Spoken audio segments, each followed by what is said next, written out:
ಚನ್ನಪಟ್ಟ ಫಲಿತಾಂಶ ಮೂಲಕ ಒಕ್ಕಲಿಗ ನಾಯಕತ್ವವನ್ನು ಟಿ.ಬಿ. ಯೋಗೇಶ್ವರ್ ಹೇಳಿಕೆ.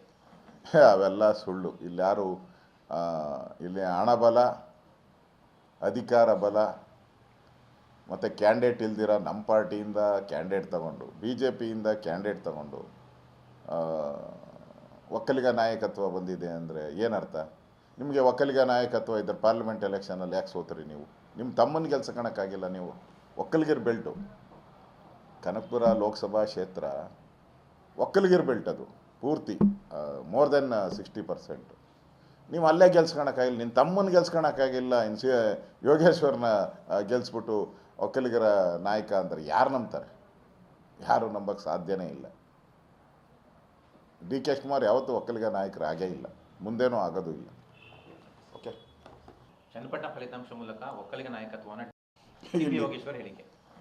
ಅವೆಲ್ಲ ಸುಳ್ಳು. ಇಲ್ಲಿ ಯಾರು ಇಲ್ಲಿ ಹಣಬಲ, ಅಧಿಕಾರ ಬಲ ಮತ್ತು ಕ್ಯಾಂಡಿಡೇಟ್ ಇಲ್ದಿರ ನಮ್ಮ ಪಾರ್ಟಿಯಿಂದ ಕ್ಯಾಂಡಿಡೇಟ್ ತಗೊಂಡು, ಬಿ ಜೆ ಪಿಯಿಂದ ಕ್ಯಾಂಡಿಡೇಟ್ ತಗೊಂಡು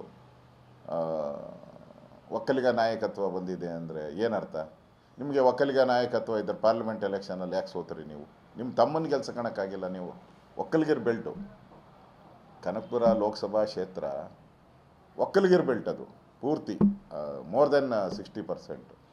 ನೀವು ಅಲ್ಲೇ ಗೆಲ್ಸ್ಕೊಳಕ್ಕಾಗಿಲ್ಲ, ನಿನ್ನ ತಮ್ಮನ ಗೆಲ್ಸ್ಕೊಳಕ್ಕಾಗಿಲ್ಲ. ಯೋಗೇಶ್ವರನ ಗೆಲ್ಸ್ಬಿಟ್ಟು ಒಕ್ಕಲಿಗರ ನಾಯಕ ಅಂದರೆ ಯಾರು ನಂಬ್ತಾರೆ? ಯಾರು ನಂಬಕ್ಕೆ ಸಾಧ್ಯನೇ ಇಲ್ಲ. ಡಿ ಕೆ ಶಿವಕುಮಾರ್ ಯಾವತ್ತೂ ಒಕ್ಕಲಿಗ ನಾಯಕರು ಆಗೇ ಇಲ್ಲ, ಮುಂದೇನೂ ಆಗೋದು ಇಲ್ಲ.